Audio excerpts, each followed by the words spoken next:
మాట బంగారు మాట బైబిల్ మాట యేసు మాట నా జీవిత మరువాని మాట యేసు మాట నా జీవిత నీ జీవిత మరువాని మాట యేసు మాట భలే భలే మాట బంగారు మాట బైబిల్ మాట యేసు మాట. దయచేసి కూర్చోండి. దేవుని వాక్యములో నుండి మనం కొన్ని వాక్యాలు మనము చూసుకుని ఆ వాక్యము చేత మనం పరీక్షించబడి దేవుని మనలో పాల్పొన్నట్లుగా పరిశుద్ధాత్మ దేవుడు మనల్ని సిద్ధపరచును గాక. మత్తయి సువార్త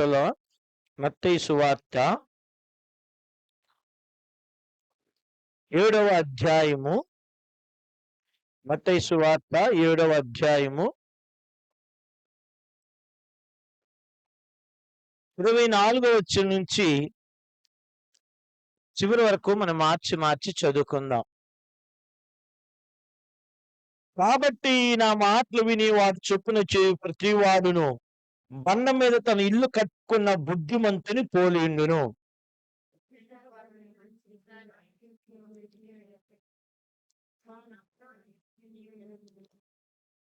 మరియు ఈ నా మాటలు విని వాటి చొప్పున చేయని ప్రతివాడు ఇసుక మీద తన ఇల్లు కట్టుకున్న బుద్ధిహీనును పోలియుండును.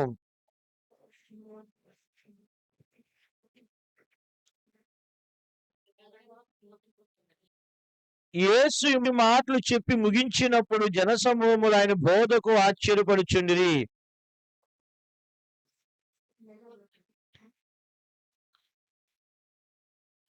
మరొక మాట 1 కొరింథీ పత్రిక 11వ అధ్యాయం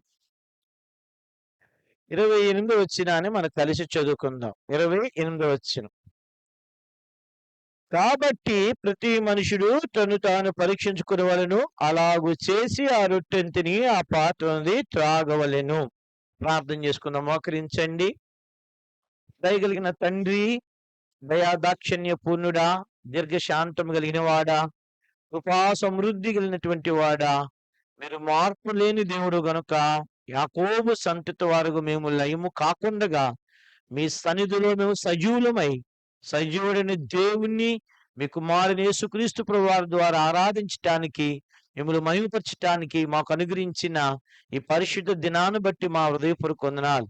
తండ్రి, మీ పరిశుద్ధాత్మ ద్వారా మాకు అనుగ్రహించిన లేఖన భాగాలు బట్టి వందనాలు.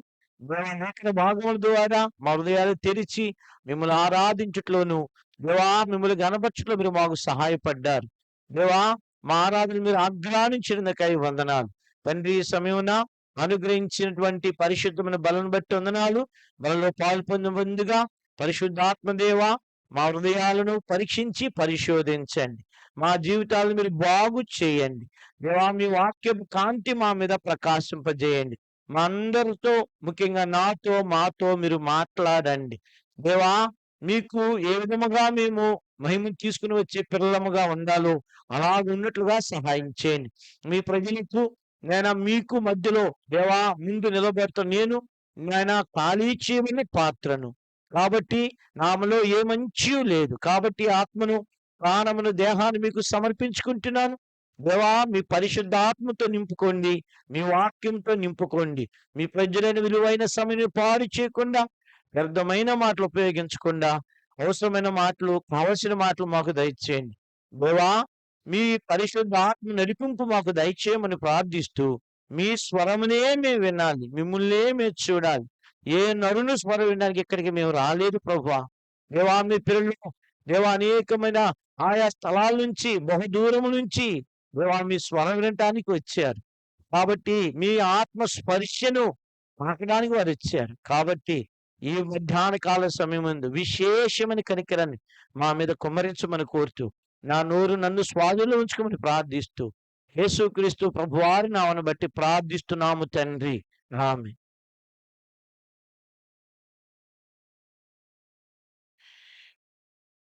2, 3 వారాల నుంచి ఇది నేను ముగించేద్దాము అని అనుకుంటున్నాను. కానీ దేవుని వాక్యము, దేవుని ఆత్మ నన్ను ఈ అధ్యాయాన్ని దాటనీయకుండా చేస్తున్నాడు. కాబట్టి ఇక్కడ మన యొక్క ముఖ్యాంశము యేసు ప్రభువారు శిష్యరికం గురించి చెబుతూ, ఆ శిష్యుడు తన యొక్క ఇంటిని, ఆత్మీయమైన ఇంటి, ఇది శరీర సంబంధమైన ఇంటి కాదు.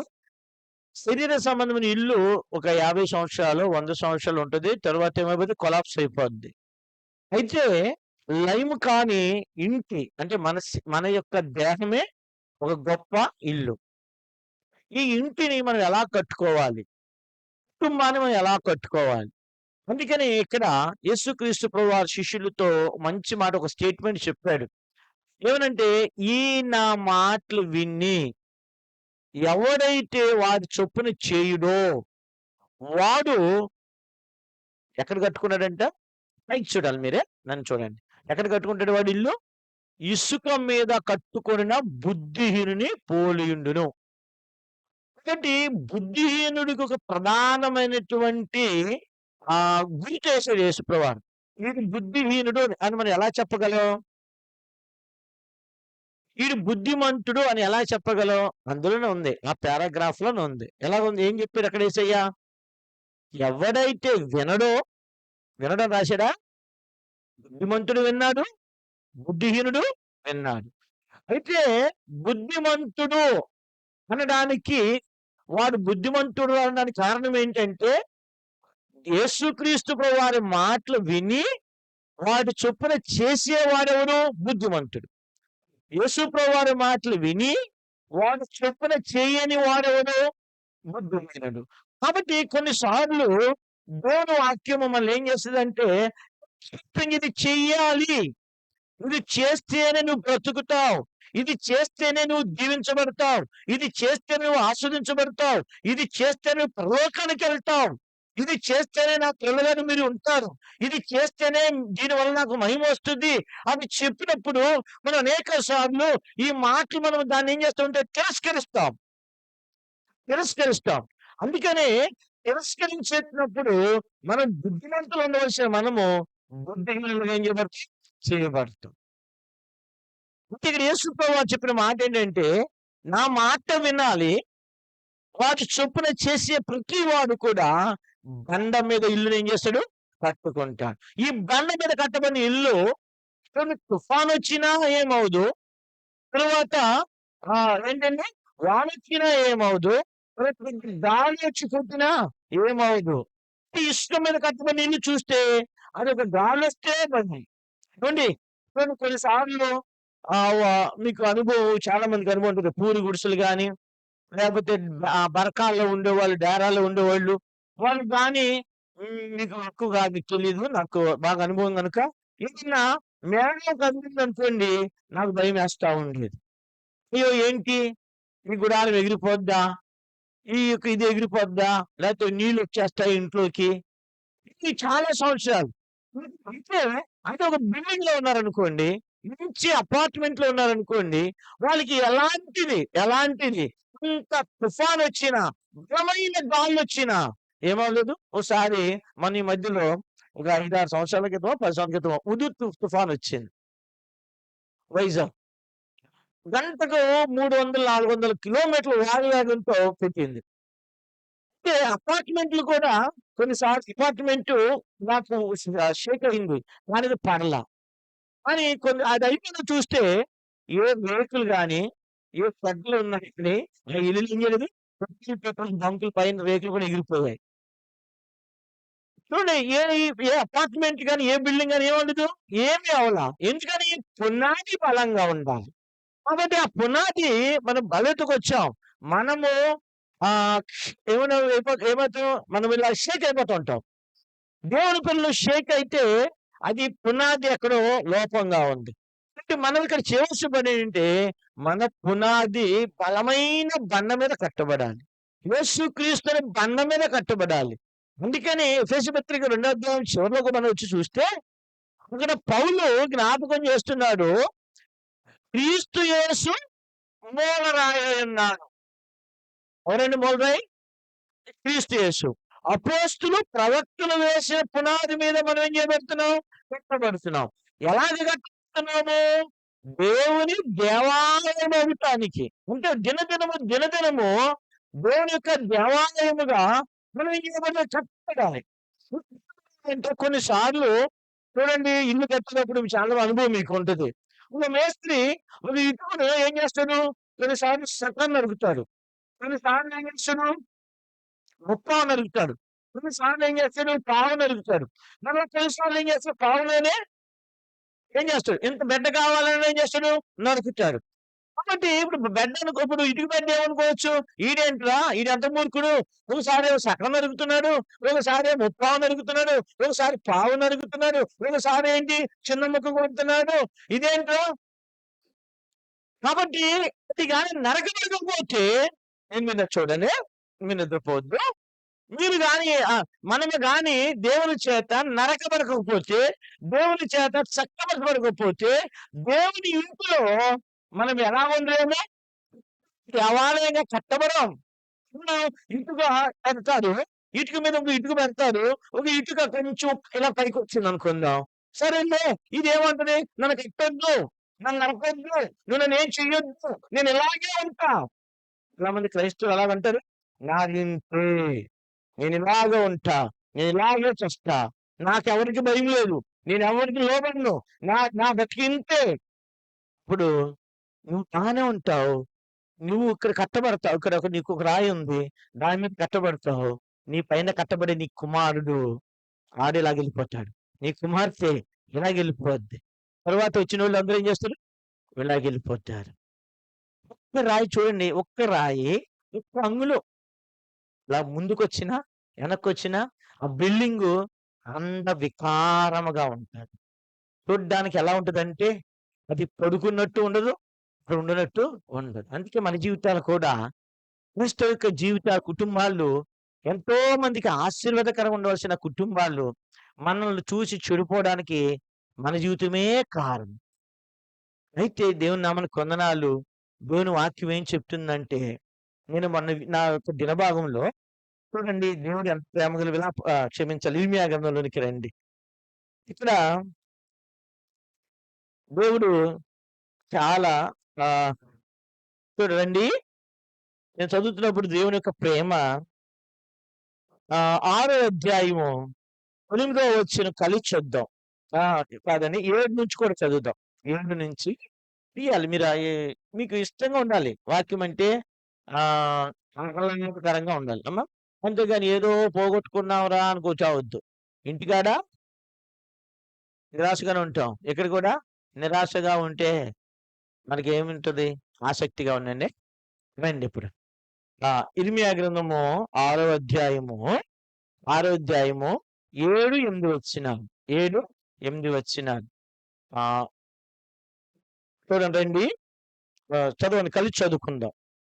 ఓట తన జలమును పైకి ఉబుక చేయనట్లు అది తన చెడుతనము పైకి ఉబుక చేయుచున్నది. బలత్కారమును దోపుడును దానిలో జరుగుట వినబడుచున్నది. గాయములు దెబ్బలు నిత్యము నాకు కనబడుచున్నవి. 8వ వచనం గట్టిగా చదవాలి మీరు. యెరూషలేమా, నేను నీ యొద్ద నుండి తొలగింపబడుకున్నట్లు, నేను నిన్ను పాడైన నిర్మాణాశ ప్రదేశముగా చేకున్నట్లు శిక్షకు లోబడుము. నాన్న, నువ్వు ఇక్కడికి దయచేసి వెళ్ళు. వాక్యం చెప్తున్నప్పుడు డిస్టర్బ్ చేయొచ్చు నువ్వు. అక్కడ ఇచ్చి వెళ్ళాలి, అక్కడ ఇచ్చేసి వెళ్ళిపో.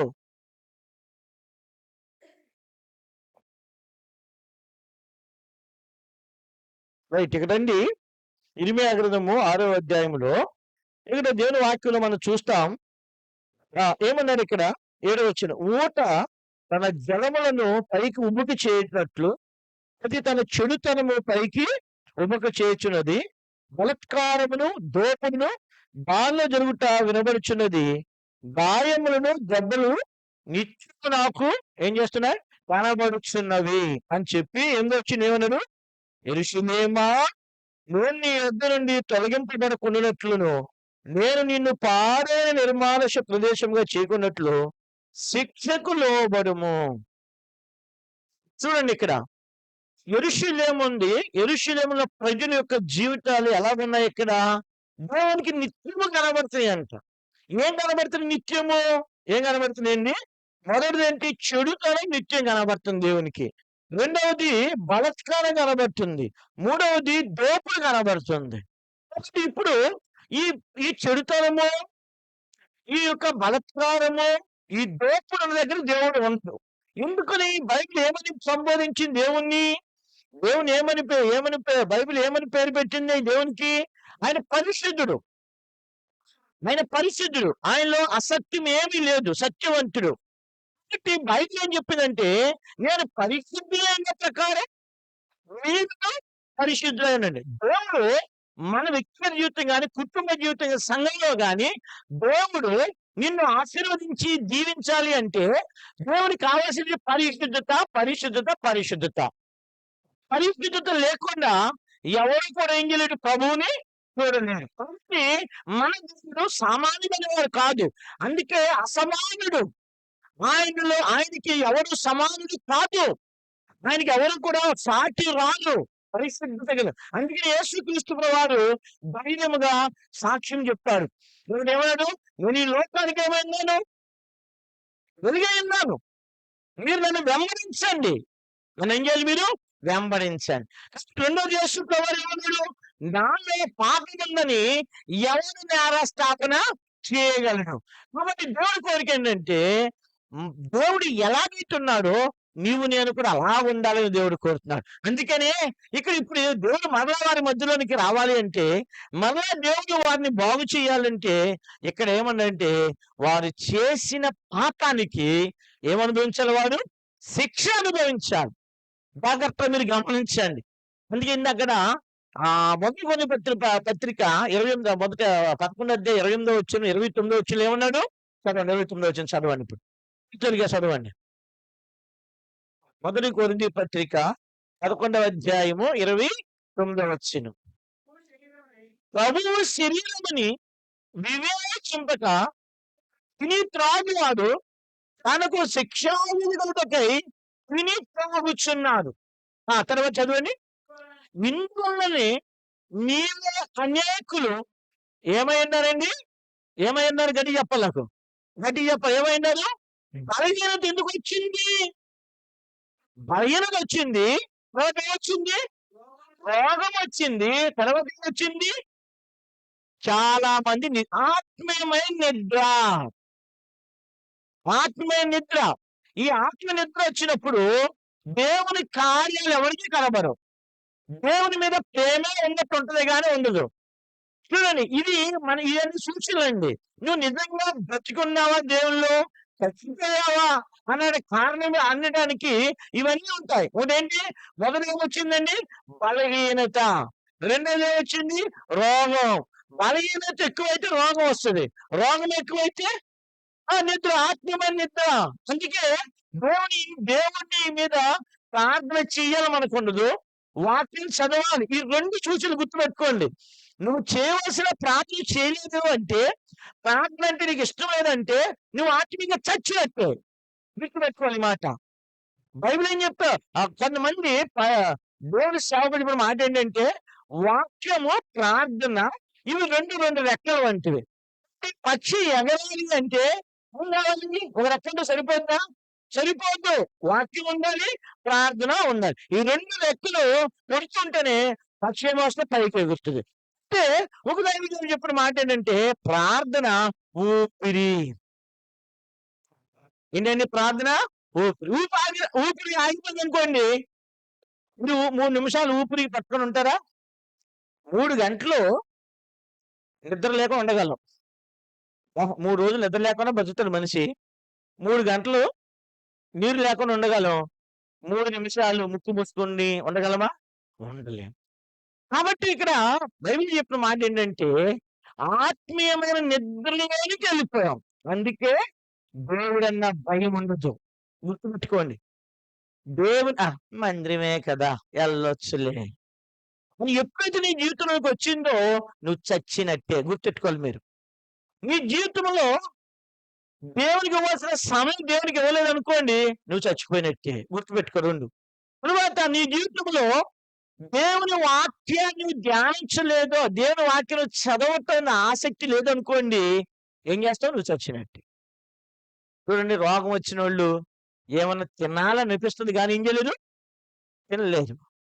కాబట్టి కొంతకాలం ఇచ్చినప్పటికి తినాలని ఆశ కూడా ఏమి ఉండదు? ఉండదు. ఆరోగ్యవంతుడికి ఏమవుద్ది? ఆకలి అవుద్ది. జ్వరం వచ్చినోళ్ళు ఉంటారు. జ్వరం వచ్చినోళ్ళకి నోరు చేదైపోయిందండి, తినలేరండి అంటారు. ఎంతమంది తినిపిద్దామన్నా ఏం చేస్తుంటారు?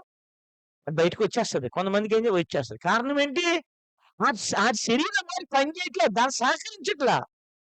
కాబట్టి నువ్వు ఆత్మీయంగా నీకు సహకరించట్లేదు అంటే నీ ఆత్మ, నువ్వు బైబిల్ ప్రకారంగా నీలో బలహీనతొచ్చేసింది. బలహీనత రోగాన్ని తీసుకొచ్చింది. రోగము ఏం తీసుకొచ్చింది? మరణం తీసుకొచ్చింది. అది ఆత్మీయమైన నిద్ర. కాబట్టి దేవుని పిల్లమైన మనం పైకేదో భక్తి కలిగినట్టు నటిస్తాం. ఏవండీ? పైకేదో భక్తి కలిగి నటిస్తాం. పైకి భక్తి సరిపోదు. పైన భక్తి ఎప్పుడు సరిపోదు. మన ఒరిజినల్ క్యారెక్టర్ నేను ఎన్నో సార్లు చెప్తా ఉంటాను.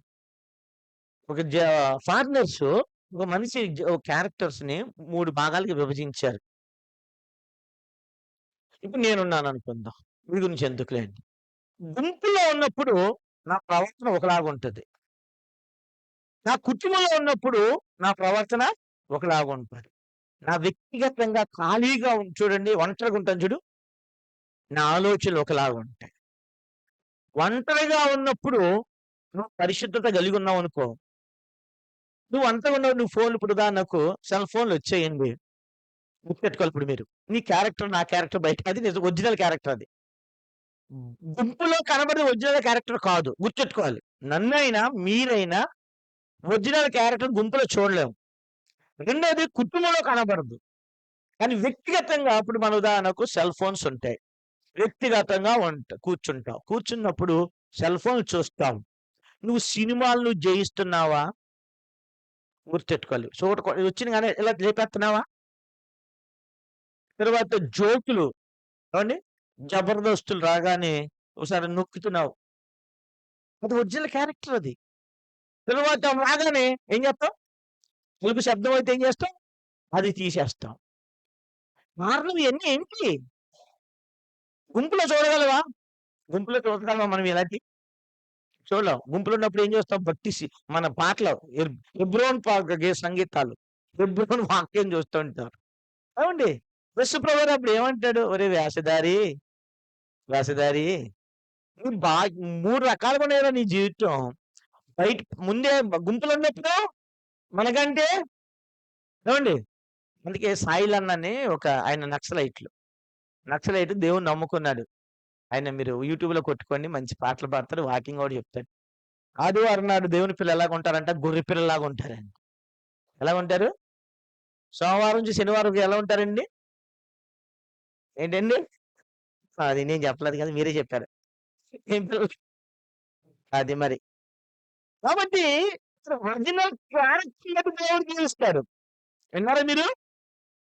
నువ్వు గుంపులో మంచిగా ఉండొచ్చు. నేను కూడా మంచిగా ఉండొచ్చు. నువ్వు ఒరిజినల్ గుంపులో ఉన్న దాన్ని బట్టి ఎవ్వరూ దాన్ని అంచనా వేయలేడు. కానీ మనుషులు అనుకోవచ్చు, అబ్బా! మా సేవకుడు మంచి సేవకుడురా. మా మాది ఏంటి మా విశ్వాసం చాలా మంచోళ్ళురా. ఎంత ప్రార్థన చేస్తారండి. ఇంట్లో అన్నాం అనుకో, భార్య కూడా అనుకోవచ్చు. ఏమండి, అబ్బా! మా ఆయన ఎంత మంచోడండి అని. కానీ ఈడి క్యారెక్టర్ ఎప్పుడు బయటపడుద్ది?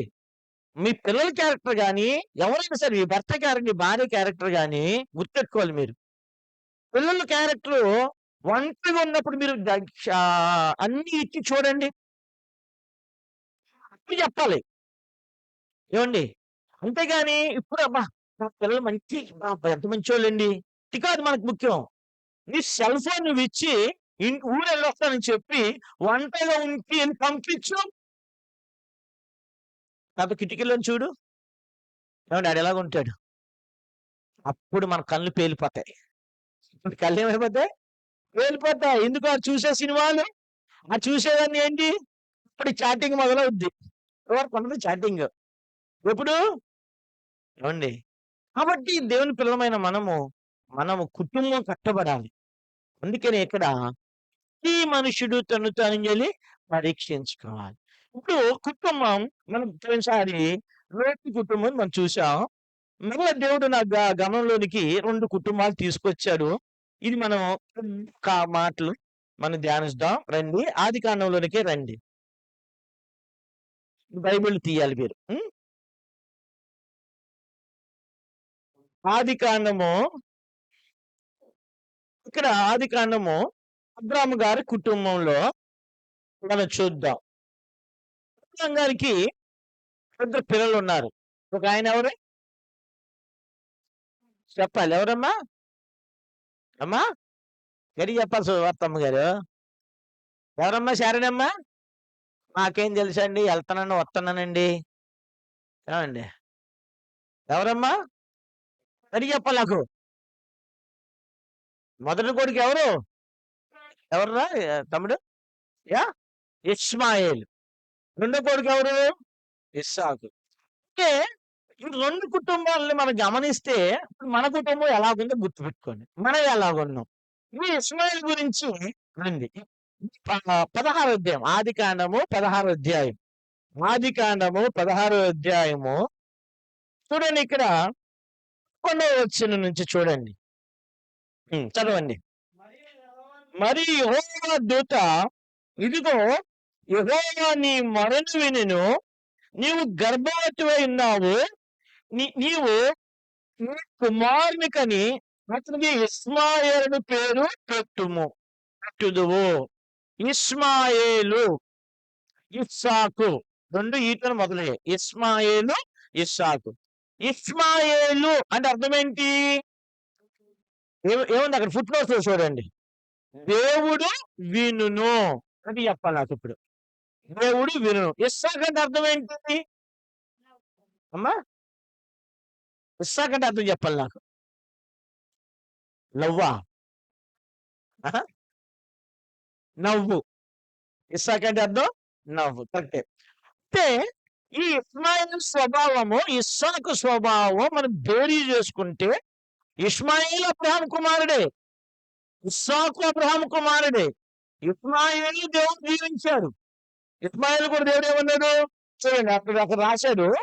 రండి 17వ అధ్యాయంలో 17వ అధ్యాయము చూడండి. ఇక్కడ అబ్రహాము ఏమన్నాడు? 18వ వచనం.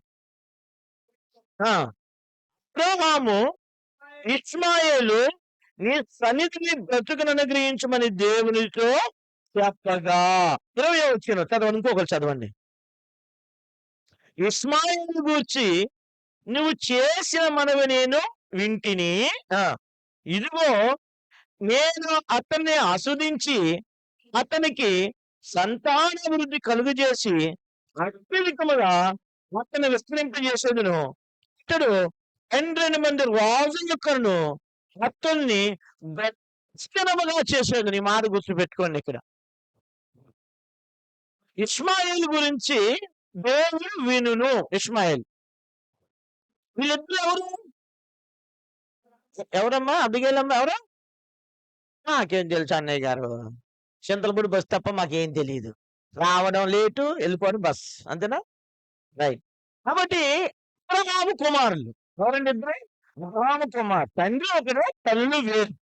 కానీ అబ్రహాము ఇష్మాయేలు గురించి ఏమన్నాడు? అయ్యా నా కుమారుడు నీ సన్నిధిలో బ్రతకనిమ్ము అన్నాడు. దేవుడు ఏమన్నాడు? నువ్వు చేసిన మనవి నేను విన్నాను, అతన్ని ఆస్వాదిస్తాను, అతన్ని నేను దీవిస్తాను, సంతానాభివృద్ధి వస్తుంది, 12 మంది రాజులు వస్తారు అన్నాడు. ఎంత గొప్ప ఆశీర్వాదం అండి. కానీ ఆ ఆశీర్వాదము చివరి వరకు ఉందా? కాబట్టి ఎందుకంటే ఇతను ఎందుకు ఇష్మాయేలు ఎంత గొప్ప ఆశీర్వాదాన్ని పోగొట్టుకున్నాడు. రండి ఇక్కడ మరలా 16వ రండి. ఇప్పుడు ఇష్మాయేలు గురించి ఇప్పుడు 12వ వచనంలో ఏమంటున్నాడు? కలిసి చదువు. అందరు తీయాలి. 12వ వచనం తీసారా? ఆదికాండము 16వ అధ్యాయము 12వ వచనం. అతడు అడవి గాడిద వంటి మనుషుడు, అతని చెయ్యి అందరి చేతులు అతనికి విరోధముగా ఉండును. అతడు తన సహోదరులందరి ఎదుట నివసించిన దానితో చెప్పగా. చూడండి ఇష్మాయేల్లో గుణ లక్షణాలు. ఒకటి ఎలాంటి వాడండి? అడవి గాడిద వంటి వాడు ఒకటి. రెండవది ఏంటండి? అందరికీ తన చేతులు ఎలాగుంటాయి? విరోధముగా ఉంటాయి. మూడవదేంటి? తన సహోదరుల ఎదుట కలిసి కాదు. గుర్తుపెట్టుకోండి ఇక్కడ. మొదటిదేంటి స్వభావం? అడవి గాడిద వంటి వాడు. రెండవదేంటి? అందరికి వ్యతిరేక విరోధి. మూడవదేంటి? సహోదరులు ఎదుట నివసిస్తాడు. అంటే అర్థమేంటి? బైబిల్ ఏం చెప్పింది? సహోదరులు ఐక్యత కలిగి నివసించాలి అంది. ఎదుట అర్థమేంటి? వారితో కలిసి నివసించట్లా. కాబట్టి అందుకనే ఈ ఇష్మాయేలు 4 లక్షల మంది రాస్తారండి. ఇప్పుడు 4వదిగా చూద్దాం. ఇప్పుడు 21వ వచనానికి రండి. 21వ అధ్యాయము 20వ వచనం. ఆదికాండము 21, 20. సరే తొందరగా చదువుకుందాం కలిసి. తీసారా? త్వరగా తీయాలి. ఆదికాండము 21, 20 వచనం. దేవుడు ఆ చిన్నవానికి చదువు వచ్చిన ఎంతమంది చేయొద్దంటారా? ఇంత గొంతు కనబడుతుందా? ఏమిరా అనిత? వంకవరంలో కేకైతే ఎక్కడ కనబడుతుందా? మన బడి దగ్గర కనబడుతుంది పాపం అంతే. ఇప్పుడు ఎక్కడికి కనబట్టలేదు.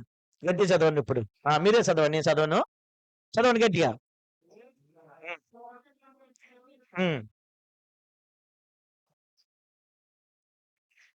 ఇల్లు కాడాయను. ఇల్లు కాడంటే వేటగాడు. ఏంటండి? దయాదాక్షణ్యం లేని వేటగాడు. అర్థమైందండి ఇప్పుడు?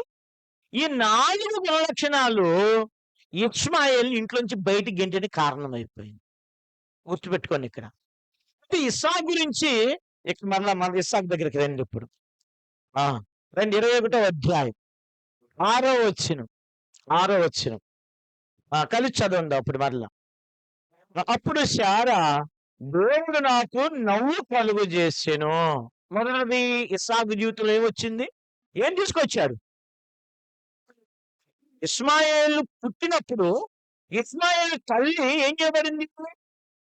పరిగెట్టింది. ఇస్సాకు పుట్టినప్పుడు తల్లికి ఏం తీసుకొచ్చాడు? నవ్వుని తీసుకొచ్చాడు. మొదటిది రండి 22 అధ్యాయంలో రండి. 22 అధ్యాయం 22 ఆదికాండము 22 అధ్యాయము. ఇప్పుడు ఈ వర్తమైనప్పుడు మీకు అర్థం అవ్వదు. ఈ 2 బేరీ చేసుకుంటే అర్థమవుతుంది మీకు. 22 అధ్యాయం రండి. మొదటిగా చూడండి ఇక్కడ 6వ వచనంలోనికి రండి. దహన బలికి కట్టెలు తీసుకుని తన కుమారుడు ఇస్సాకు మీద పెట్టి. చాలు. మొదటిగా ఇస్సాకు తన తల్లిదండ్రులు ఏం తీసుకొచ్చాడు? నవ్వుని తీసుకుని వచ్చాడు. రెండవదిగా మనందరికీ చాలాసార్లు ఈ వాక్యం విన్నాం.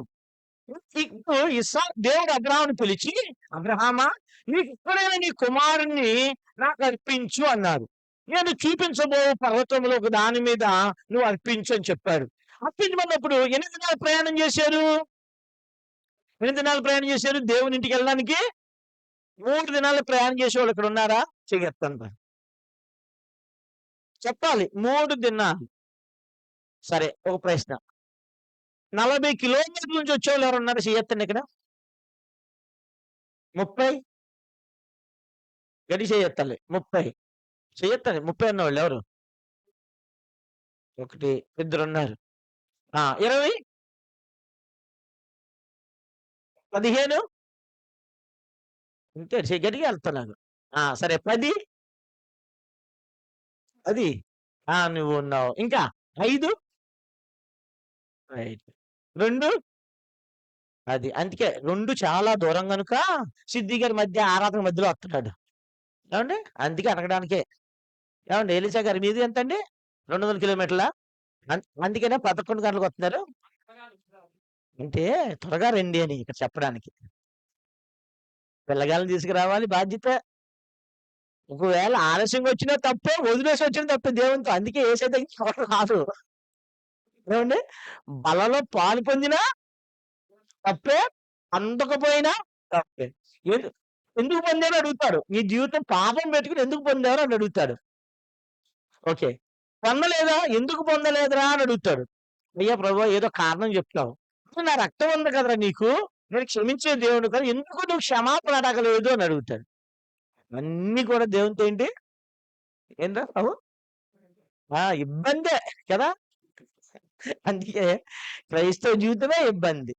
క్రైస్తవ జీవితమే ఇబ్బంది. కాబట్టి ఇక్కడ దేవుని వాక్యంలో మనం చూస్తే ఇస్సాకు ఎందుకు దీవించబడ్డ కారణం ఏంటంటే, తండ్రి లెగమనగానే లేచాడు. ఎప్పుడు లేచాడు? ఎప్పుడు లేచాడంటారు? ఇప్పుడు మళ్ళీ ఒక ప్రశ్న ఇప్పుడు. ఈరోజు 4 గంటలు లేచినోళ్ళు చెయ్యెత్తండిరా. Very good. 5 గంటలు లేచినోళ్ళు గట్టిగా చెప్పాలి. 4 గంటలు లేచినోళ్ళు. సగం దాన్ని నాకు కనబడట్లేదు. విధేయత చూపించాలి. పూర్ణ విధేయత. 4 గంటలు లేపినోళ్ళు చెయ్యెత్తండి. 4కి. Very good. 5కి లేచినోళ్ళు? ఓకే. 5కి లేచి తొందరగా రెడీ అయినోళ్ళు చెయ్యెత్తండి. తొందరగా రెడీ అయినోళ్ళా? 6 గంటలకల్లా. దేవుని ఇంటికెళ్ళాలి అని లెగుత్తారు అందరూ. లేచి ఏం చేస్తుంటారు? ఈ రోజు వచ్చేసింది కదా! ఈ రోజుల్లో. చూసారా? పెందలకల్లా లేవాలి దేవుని పిల్లలు. గమనించండి. మీరు పెందలకల్లా లేచి దేవుని సన్నిధిలో కనబడితే చూడండి దేవుడు మిమ్మల్ని ఎంతగా దీవిస్తాడో.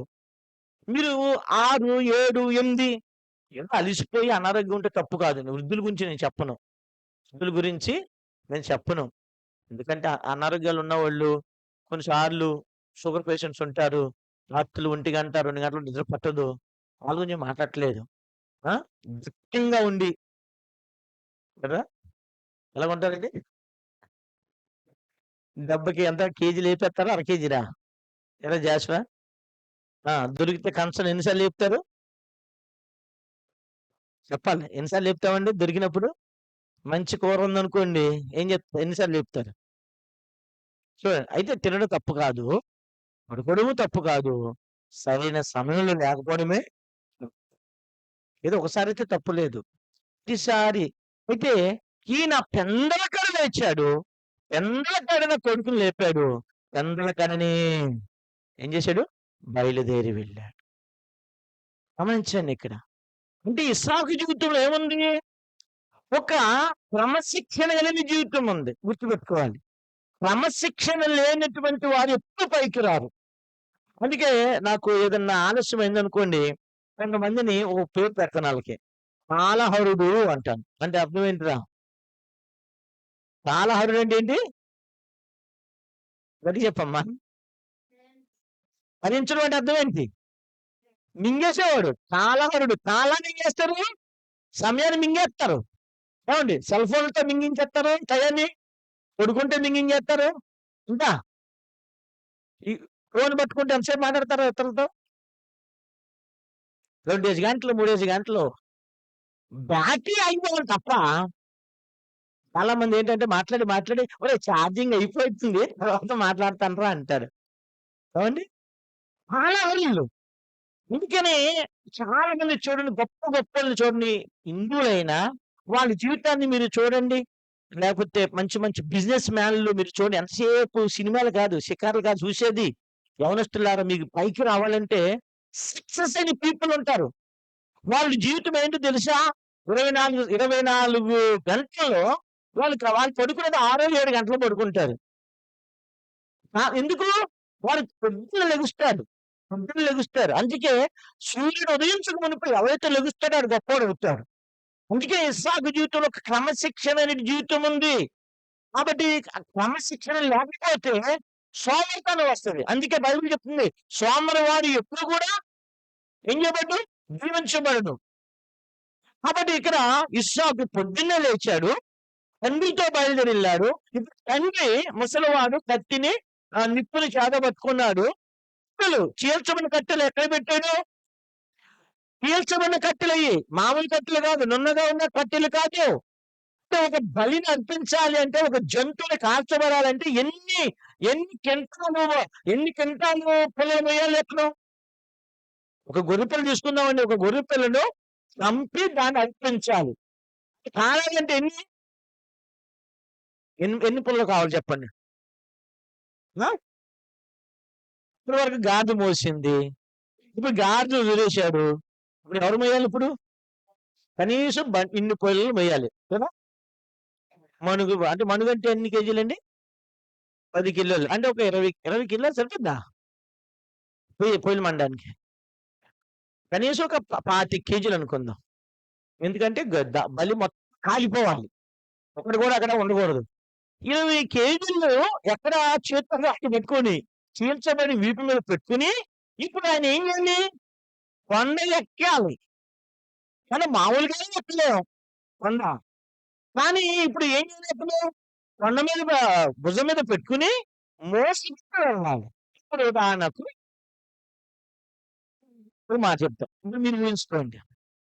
ఇప్పుడు నేను నా కుమారుడు అనుకుందాం. ఇప్పుడు మీరు మీ పిల్లలనుకుందాం. మీ పిల్లలకి ఒక నెత్తి మీద కర్ర పెట్టుకొని, కడవే సామాన్య కడవ. నీ పిల్లోడికి ఒక కర్రవిచ్చి, "పదరా ఒక 2 కిలోమీటర్లు నీళ్ళు తెద్దాము" అనంటే, ఆడు సణుక్కోకుండా, గొణుక్కోకుండా ఏవండీ నువ్వు కూడా అబ్బో! ఇంత దూరమా అనుకుని ఈ రోజుల్లో ఇప్పుడు ఈ మోడర్న్ ఆడోళ్ళు కావచ్చు, మోడర్న్ మగవాళ్ళ గురించి మాట్లాడుతున్నానండి నేను. 2 కిలోమీటర్ల నుంచి ఇక్కడ నుంచే బోరుంది ఇక్కడ. ఆ బోర్ నుంచి బకెట్లతో మోయగలరా? సరే మోస్తారు. ఎలా మోస్తారు? 20 సంవత్సరాల క్రితం నేను చెప్తానే.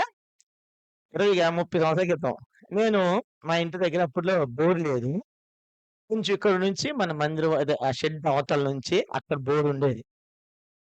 మా వదిన కొట్టాలి. నేను మోసుకుంటూ రావాలి. ఎన్ని గోళాలు 4, 5 గోళాలు ఒక కుండి దాని నిండా నింపాలి రోజుకి. 4 తొట్లు నింపాలి. మా వదినేమో కొట్టాలి. మా అన్నయ్య ఏమన్నాడంటే, "ఒరేయ్! నాకు సిగ్గేత్తందిరా." ఎందుకంటే మా అన్నయ్య మోసేవాడు పాపం. మీ పెద్దన్నయ్య మోస్తే ఏమనేవాళ్ళండి, "ఏవండీ రాజశేఖర్ గారు, ఉద్యోగస్తులు మీరు మోస్తున్నారేంటి? మీ తమ్ముళ్ళు లేరా? తిరుగుతురు" అనేవాడు. ఆ సిగ్గుకి తట్టుకోలేక మా అన్నయ్య, "ఒరేయ్! ఎళ్ళండ్రా" అనేవాడు. కాబట్టి మోస్తున్నప్పుడు ఫస్ట్ బకెట్ బానే మోసేవాడు. రెండో బకెట్‌కొచ్చేటప్పటికి వాటా వచ్చేసేది. ఏది? మా రెండో అన్నయ్య. నేను అనేవాడిని మా అమ్మ దగ్గర, "ఏమ్మా నేనొక్కడినే ఉన్నానా? ఎవడు మోస్తాడు ఇయన్నీను?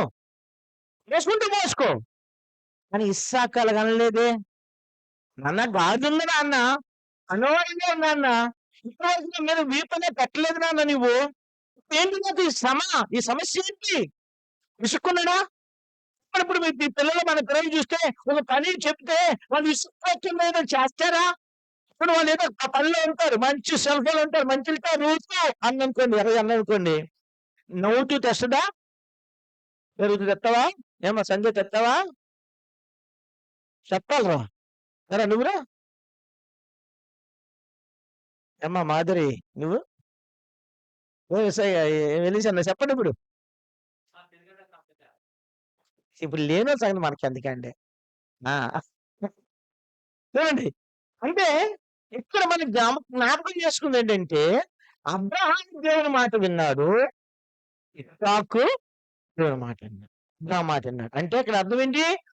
మనము దేవుని మాటింటే, మనము దేవునికి లోబడితే, మన పిల్లలు కూడా దేవునికి మనకి లోబడతారు. తర్వాత దేవునికి లోబడతారు. అయితే ఇష్మాయేలు యొక్క స్వభావం వేరు. ఇస్సాకు స్వభావము వేరు. మూడవదిగా ఇక్కడ చూస్తే మొదటిగా ఇస్సాకు నవ్వు స్వభావము. రెండవదిగా ఇస్సాకు ఏం చేసి లోబడి లోబడేటువంటి వాడు. మూడవదిగా ఇస్సాకుని బంధించాడు. బంధిస్తుంటే ఒప్పుకుంటారు ఏ పిల్లలన్నా? ఎవరు కాదు. ఎవరు ఒప్పుకోరు. మూడవది బంధించబడ్డాడు. ఒప్పుకున్నాడు. అంటే ఒక వృద్ధుడు ఇప్పుడు ఇప్పుడు యవనస్తుడు ఈయన యవనస్తుడు. ఒక కోపం చేస్తే తండ్రిని అవతలపడిపోతాడు. ఒక తండ్రి అంటాడు నాతో, "అన్నా రేపు మాపు నా పిల్లలు నన్ను తన్నేసేలాగా ఉన్నారు అన్నా" అన్నాడు. "నా పిల్లలు ఏంటి తన్నేసేలాగా ఉన్నారన్నా" అన్నాడు. కానీ అబ్రాహాము ఎప్పుడు కూడా అనుకోలేదు. నా పిల్లవాడు నా మాట జవాబు దాటడు. గుర్తుపెట్టుకోండి. మన పిల్లలు చెబుతా ఆడుతున్నారంటే మనదే లోపం. ఖచ్చితంగా మనదే లోపం. ఏవండీ నేను అలాగ పెంచలేదండి. నేను ఇలా పెంచలేదని కాదు. మన పెంపకంలో లోపం ఉంది. అది నేనని ఒప్పుకోవాల్సిందే.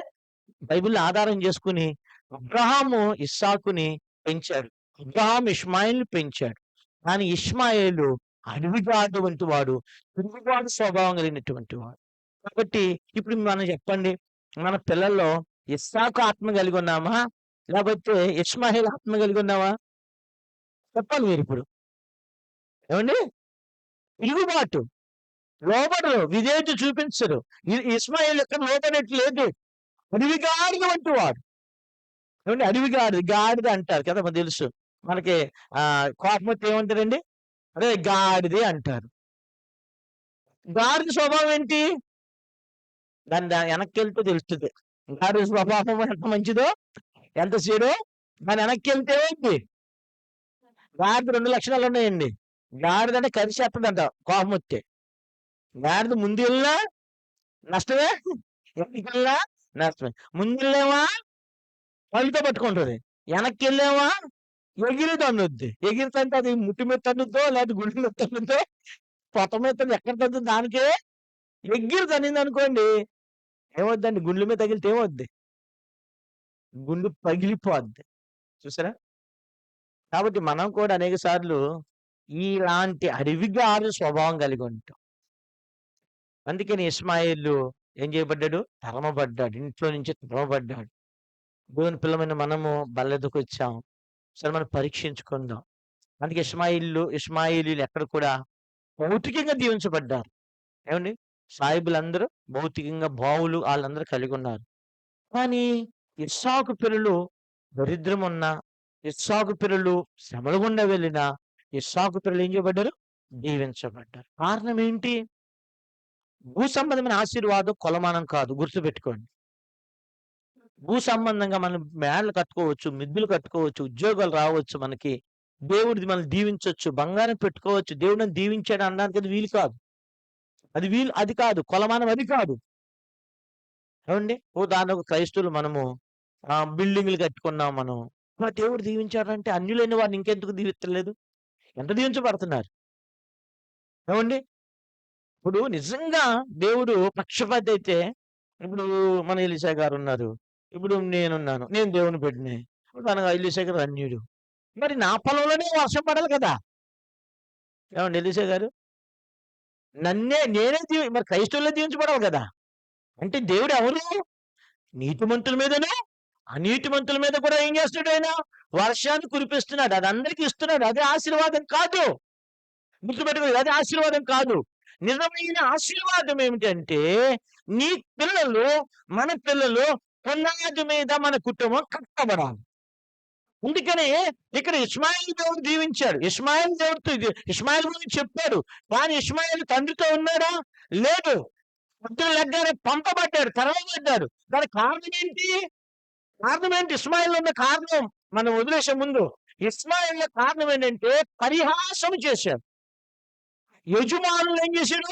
పరిహాసం. అందుకే అక్కడ అన్నాడు, తండ్రి క్షమించాలి, తల్లి. ఇప్పుడు మాట ముగిస్తాను 2 నిమిషాల్లో. 21 అధ్యాయంలోనికి రండి. 21 అధ్యాయంలోనికి ఇష్మాయేల్ ఇంకొక క్వాలిటీ ఇది. 21 అధ్యాయము చూడండి, 9వ వచనం చూడండి. చదువుదాం కలిసి. అప్పుడు తీశారు అందరూ? 21 అధ్యాయం, ఆదికాండం 21 అధ్యాయము 9వ వచనం. అప్పుడు అబ్రాహామునకు ఐగుప్తురాలైన హాగరు కనిన కుమారుడు పరిహసించుట శారా చూచి. ఎవరిని పరిహాసం చేశాడు? ఏమండి? ఎవరు? ఇస్సాకును పరిహాసం చేశాడు. సో పరిహాసం చేస్తారు. పరిహాసం అంటే ఏంటండి? హేళన, ఎగతాళి. కాబట్టి దేవుని పిల్లలు ఎగతాళి చేయకూడదు, ఎవరిని హేళన చేయకూడదు, పరిహాసం చేయకూడదు. బహుశా ఇస్మాయిల్ ఏమని పరిహాసం చేశాడు? ఈ ముసలామె ఇప్పుడు కన్నది, ఈడు ఇప్పుడు పెద్ద అవుతాడు, ఈడు అని యజమానుడు. ఆ చిన్నవాడు చిన్నవాడైనప్పటికీ కూడా అతడు వారసుడు. ఈడు పెద్దవాడైనప్పటికీ కూడా ఇతడు ఎవడు? వారసుడు. కాబట్టి మనం కూడా తల్లిదండ్రులు పరిహాసం చేస్తాం చాలా సార్లు. కాబట్టి పరిహాసం చేసిన వాడు ఎప్పుడు కూడా దీవించబడ్డు. జాగ్రత్త గుర్తుపెట్టుకోండి. మా నాన్న పెద్ద చదివావులే, మా అమ్మ చదివావులే, ముందు చదువుకున్నావులే, నేను ఇది చదివానులే, నీకేం చేసావు? అది చేసావు. తల్లిదండ్రులు చాలా మంది పరిహాసం చేసేవాళ్ళు చూశాను.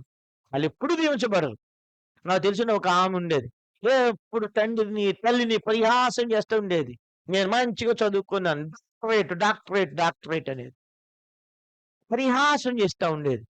చివరికి దేవుడు తీసుకెళ్ళని స్థలంలో తీసుకెళ్ళిపోయాడు. అన్నీ ఇచ్చాడు. కానీ ఎవడు లేడక్కడ. ఎవడు లేడు. తోడు ఎవరు లేరు. చూడండి పరిహాసం. కాబట్టి జాగ్రత్తగా గమనించండి. ఇష్మాయేలు నష్టపోడిన కారణము, ఇంట్లోంచి గెంటోడిన కారణము మొదటిదిగా అడవిగాలి స్వభావం కలిగిన వాడు. రెండవదిగా ఏంటి? వివేకమైన మనస్సు కలిగిన వాడు. మూడవదిగా కలిసి జీవించడు. కలిసి జీవించడు. చాలా మంది కలిసి ఉండరు. కుటుంబంతో కలిసి ఉండరు. సంఘంతో కలిసి ఉండరు. మేమేదో ప్రత్యేకమైన వాళ్ళు అనుకుంటారు. వాళ్ళ పిల్లలు ఎప్పుడు కూడా ఆళ్ళు గాని ఎప్పుడు దీవించబడరు. దేవుని పిల్లమైన మనము ఇష్మాయేలు కాదు. ఇష్మాయేలుగా మనం ఉండకూడదు. అందుకని ఇక్కడ ఇస్సాకు దగ్గరికి వచ్చేటప్పటికి ఇస్సాకు మొదటిగా తన తల్లిదండ్రులు నవ్వును కలుగు చేశాడు. రెండవదిగా తన తండ్రికి ఏం చేశాడు?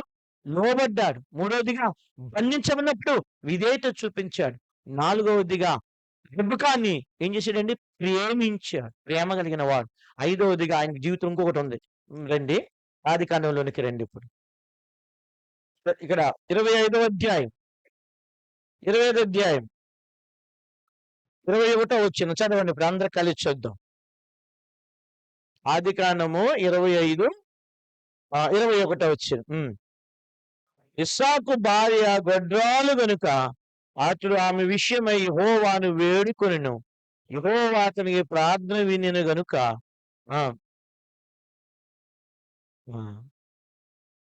ఇక్కడ ఇస్సాకు ఎన్ని సంవత్సరాలు పెళ్లి చేసుకున్నాడు? ఆ ముందే వచనంలో ఉంది. 20వ వచనంలో ఉంది. ఎన్ని సంవత్సరాలండి? 40 సంవత్సరాలకి పెళ్ళయింది. ఎన్ని సంవత్సరాలకు పుట్టాడు? చూడండి ఇక్కడ ఎక్కడ ఉంది 60 సంవత్సరాలు. 26వ వచనం చివరిలో ఉంటది. ఆమె వారిని కనినప్పుడు ఇస్సాకు 60 ఏండ్లవాడు. అంటే ఎన్ని సంవత్సరాలు పిల్లలు పుట్టలేదు? చెప్పాలి నాకు. గట్టిగా చెప్పాలి. 20 సంవత్సరాలు. ఎవరైనా 20 సంవత్సరాలు పిల్లలు పెట్టకపోతే ఏ భర్త అయినా కాపురం చేస్తాడా? పోనీ చేసినా సూటిపోటి మాటలతో మాట్లాడకుండా ప్రేమిస్తాడా? చెప్పాలి నాకు పైకి మీరు. ఏమో సహోదరిలారా మీరు చెప్పండి. నా భర్తలు మంచోళ్ళండి, నా భర్తలు మంచోళ్ళే అంటారు. అన్ని బాగుంటే మంచోళ్ళే. ఏమి లేనప్పుడు ప్రేమిస్తారా? కానీ ఇస్సాకు పిల్లలు పుట్టకపోయినప్పటికీ కూడా ఆమెను ఏం చేశాడు? ప్రేమించాడు. పిల్లలు పుట్టాలనే ఆలోచన ఎవరు కలిగింది? రిబ్కాకు వచ్చిందా? ఇస్సాకు వచ్చిందా? ఎవరికొచ్చింది? గట్టిగా చెప్పండి నాకు. ఎవరికొచ్చింది? ఇస్సాకు వచ్చింది. రిబ్కాకు రాలా. ఎందుకంటే రిబ్కా పిల్లల అవసరం లేదు. ఎందుకంటే భర్త ప్రేమను సంపూర్ణంగా పొందుతుంది. అంటే భర్త ఆమెను ఎలా ప్రేమిస్తున్నాడు? ఒక బిడ్డలాగా ప్రేమిస్తున్నాడు. బిడ్డలాగా ప్రేమించినటువంటి భర్త భర్త ప్రేమలో పిల్లల్ని పుట్టాలని కావాలని ఆలోచనే రాలేదు. ఏమండి? వీళ్ళ కోడలు వచ్చింది ఒక ఆమె. ఆమె అందగత్తె. చూడండి చాలా మంది బైబిల్‌లో వీళ్ళ కుటుంబం అంతా అందగత్తెలే. శారా అందగత్తె. రిబ్కా అందగత్తె. ఇంకొక ఆవిడెవరు? వీళ్ళ కోడలు ఎవరు? అయ్యో! రాహేలు కూడా అందగత్తె. అయితే శారా భర్తను ఏడిపించినట్టుంది. రాహేలు వచ్చి ఏమంది? నువ్వు నా పిల్లలు ఇవ్వకపోతే నేను చస్తానంది. కానీ రిబ్కా ఏం చేసింది? అడిగిందా? నేను చస్తానందా? చాలా మంది ఏమంటారంటే భర్తల దగ్గరికెళ్ళి, నువ్వు గాని ఇది ఇవ్వకపోతే వెళ్ళిపోతా. నువ్వు గాని ఇది చేయకపోతే వెళ్ళిపోతా. అది చేయకపోతే వెళ్ళిపోతా. ఏవండీ నాకు తెలిసిన ఒక ఆమె ఇప్పుడు కాదులెండి. నాకు తెలిసిన ఆమె భార్య ఇంటికెళ్ళిపోయింది ఒకసారి అలిగి. ఇంటికెళ్ళిపోతే అప్పటికే పెళ్ళైపోయింది ఆళ్ళ పిల్లలకి. అలిగెళ్ళిపోయింది. అలిగెళ్ళిపోతే అడిగాడు. ఎందుకమ్మా వెళ్ళిపోయావంటే, నువ్వు టీవీ కొనిచ్చి ఉంటావు లేకపోతే వెళ్ళిపోతాను అంది. టీవీ కొనాలి. ఎందుకంటే నువ్వు అంత తిరిగేస్తున్నావు. పరిసర పరిచయం తీసుకొని నేను ఒంటరిగా ఉన్నాను. కాబట్టి నాకు టీవీ కొనివ్వు అంది. భర్త కొనలేదులే అనుకోండి. కాబట్టి ఇక్కడ ఇస్సాకు ఇంకొక గుణం ఏంటంటే ప్రార్థనాపరుడు. ప్రార్థనాపరుడు. కాబట్టి నా ప్రియమైన సోదరి సోదరులారా, బల్లెదకొచ్చిన మనము పునాది మీద కట్టబడిన ఇల్లుగా ఉన్నామా? లేకపోతే ఇసుక మీద కట్టబడిన ఇల్లుగా ఉన్న గుర్తుపెట్టుకోవాలి. ఇష్మాయేలు పైకి ఎలాగున్నాడు? ఐశ్వర్యవంతుడు. ఐశ్వర్యవంతుడు. ఇస్సాకు కూడా ఐశ్వర్యవంతుడే. కానీ అబ్రహాముకి ఎవరు సంతోషం తీసుకొచ్చారు? ఇస్సాకు కుటుంబం సంతోషం తీసుకొని వచ్చింది. కాబట్టి ఇక్కడ మనం జ్ఞాపకం పెట్టుకోవాలి. మనం ఇష్మాయేలులాగా తిరుగుబాటు కలిగున్నా, గర్వము కలిగున్నా, అహంకారం కలిగున్నా, పరిహాసము చేసిన సహోదరులతో, నీ తల్లిదండ్రులతో, ఒక భార్య, భర్త, పిల్లలతో కలిసి ఉండకపోతే, సంఘంతో కలిసి ఉండకపోతే, నీ జీవితం ఎంతో కష్టమండి. గుర్తుపెట్టుకోండి. ఎంతో కష్టం. అతను ఏమనుకున్నాడంటే, నేను ఇష్మాయేలుని. నాకు దేవుడు అన్నీ ఇచ్చాడు. నేనెందుకు కలిసుండాలి? నేనెందుకు కలిసుండాలి? వీళ్ళతో నాకేంటి సంబంధం? చివరికి ఏం చేయబడ్డ ఇంట్లోంచి తరమబడ్డాడు. అడవిలోకి పోయాడు. అడవిలోకి పోయాడు. జాగ్రత్త అండి. దేవుని పిల్లమైన మనము అందరితో సమాధానం కలిగి ఉండాలి. అందరితో మనం నెమ్మదిని కలిగి ఉండాలి. అలా ఉన్నప్పుడు మాత్రమే దేవుడు మనల్ని ఇస్సాకులాగా దేవుడు దీవిస్తాడు. అలా దీవించట్లుగా ప్రభు మనకు సహాయం చేయనుగాక. సోదరుడు గిద్యోను బల కొరకు ప్రార్థన చేస్తాడు. సోదరుడు ఆంధ్రయ్య, సోదరుడు ఎలీషను బలని మీదకు తీసుకొని వస్తారు. చివరి ప్రార్థన ఆమోస్ చేస్తాడు బల దగ్గర.